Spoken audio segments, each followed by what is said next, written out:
Mahigit 300,000 pisong halaga ng hinihinalang shabu ang nasabat sa bust operation sa Mandaluyong. 4 ang arestado. May unang balita si Jomer Apresto. Lalo pa sila sa labas. Basta nahawakan ko rin. Sa bahay na ito nagsagawa ng buy-bust operation kagabi ang mga tauhan ng Station Drug Enforcement Unit ng Mandaluyong City Police laban sa mga umano'y nagbebenta ng iligal na droga sa Barangay Mauway. Arestado ang 42 anyos na si alias Myra na residente ng Dasmariñas, Cavite at 3 iba pa.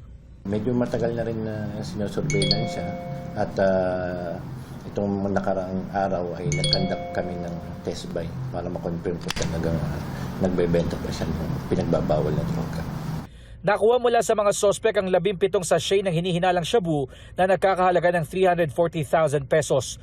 Iniimbestigahan pa namin kung may mas malaki pang tao sa likod niya, pero dito rin siya talaga lumalaro sa Mandaluyong. Tumanggi magbigay ng pahayag ang mga sospek.